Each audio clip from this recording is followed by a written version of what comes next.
Hi. I'm a huge fan of young adult. I love Kelly Armstrong writes some really great young adult. I love The Hunger Games, and so I gave Divergent a read. I first heard about it when the first film came out. I kind of avoided it for a while, and then I found the whole series secondhand, so I grabbed it. And I watched the films first. There's 3 films, for those of you who don't know. And they were all right. I was just like, okay, this is weird. There were some things in the second film where I was like, okay, that's stupid. And I finished watching the films because it's like, well, I'm this far. So I kind of put the books on the back burner for about a year because I watched the movies last summer. And then I'm like, you know what? I'm gonna read them.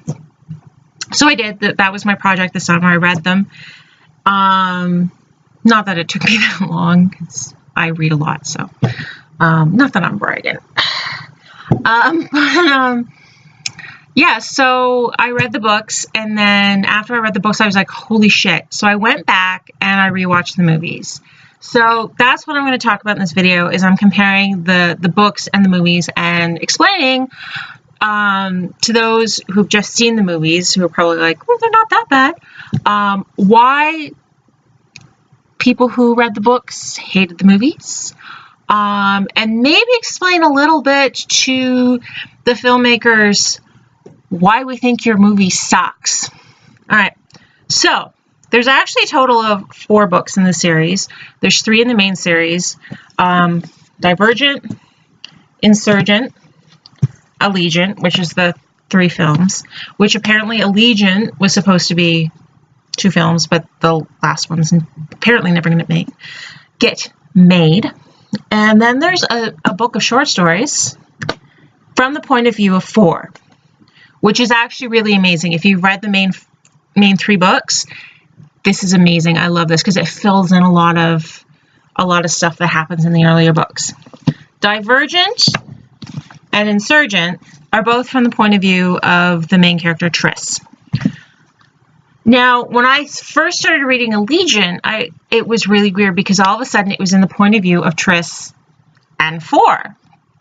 So it was a little jarring, and I wasn't sure if I liked it because it was a little confusing for the first couple chapters, because you really had to change your mindset because you were so used to it just being from one point of view.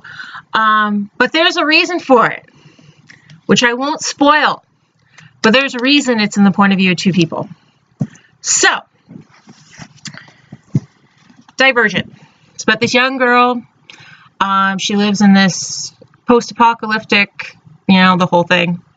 And her city is separated into factions. There's 4 factions.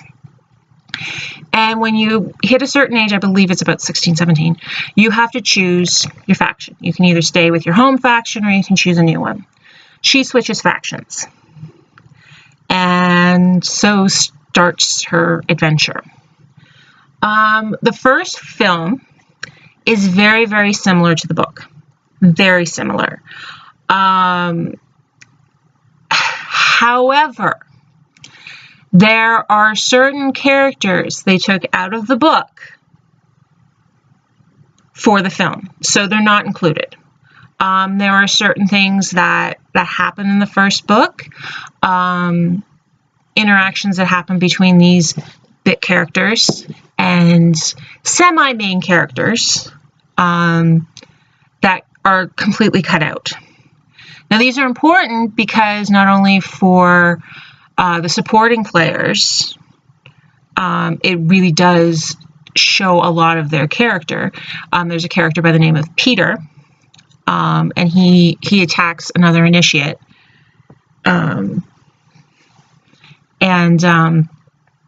It really does develop the character of Peter, but the initiate he attacks, who vanishes in this book, he leaves. He shows up later. And so by taking him out of the film entirely,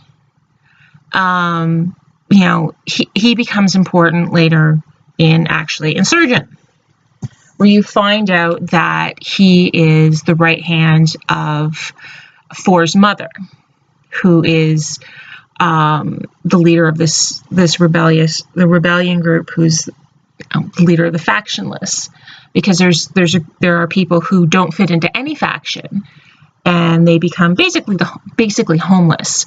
So he shows up later, and in the film they had to reintroduce this character, but now he doesn't have the backstory that's required to not only, you know, we already know this character, but now that he doesn't have this backstory, he doesn't have this history with Tris and Peter. So, you know, that dynamic is now gone.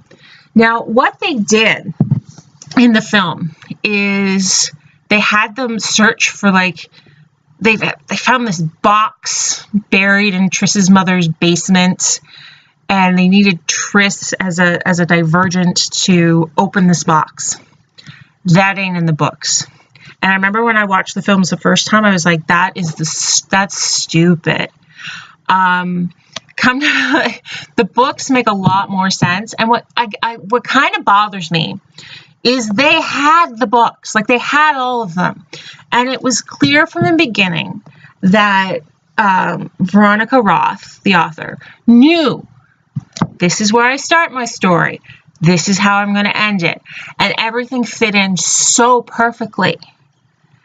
And they just tore it apart and shit all over it. It's awful. You know, it's like, I don't know if it was just to make it more visually appealing, but I think they really did a disservice to these books, because they are really, really, really good. Like, they're really well written. You know, like, and you know, it was like, I don't know. And it's almost insulting to young readers, because it almost felt like it was like, well, it's too cerebral for our visual audience, because we'll have to do a lot of talking. There'll be some technical stuff, and you know, I found it very insulting. So there's like, oh, look, it just looks really cool, oh, you know, and it just looks stupid. So yeah. And then by the time you get to Allegiant, it's very, very, very different. You know, it just by that, and I think by that point, because the first one did so well, because it was really close to the book, so it's just like, okay, let's see where they take it. And then they just screwed the pooch, which is with Insurgent. And everybody's like, no, now I don't care. You know, you've ruined it. So then by the time Allegiant came out, when you have a book series, you've already got a loyal fan base. And they will abandon your films if you aren't loyal to them. So, and that's what happened with the third one. Like, the third one, it was just like, what I also found really bothersome was, in the books, Tris is pretty well the voice of reason. She's always underestimated by everyone because of her size. You know, and she continuously has to prove herself because people judge her by what she looks like. But she is the voice of reason, and Four, who ends up being her boyfriend, he's the one who makes emotional decisions. And they reverse that in the film, where now all of a sudden, you know, he's making, like, they literally switched dialogue. So now he's the voice of reason and she's the emotional one. And I found that really insulting, and I found it, it's like, okay, yeah, let's just go with the, you know, stereotypical emotional female character. And it really bugged me, because, you know, Tris through the series is very strong. you know, she loses both her parents, but she never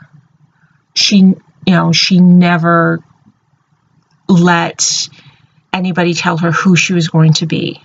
And she was always really, really strong. Wherefore, he suffered from a lot of abuse from his father, which they actually minimized a lot, I found, in the film. And I don't know if that's just to keep it more PG or why. But he really, in the books, suffers from a lot of emotional damage. And they kind of like I think that's the thing. I find the books really or the films really diluted, and it really loses the heart of the books. So I cannot recommend the films. If you've seen the films, I'm sorry.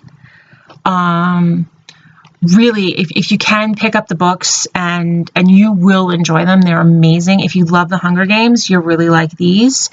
Not that they're similar story-wise, but I find one thing I really love about young adult right now is I find it's very intelligent, and I love that, because it's like when I was growing up 100 million years ago, there really wasn't young adults. You had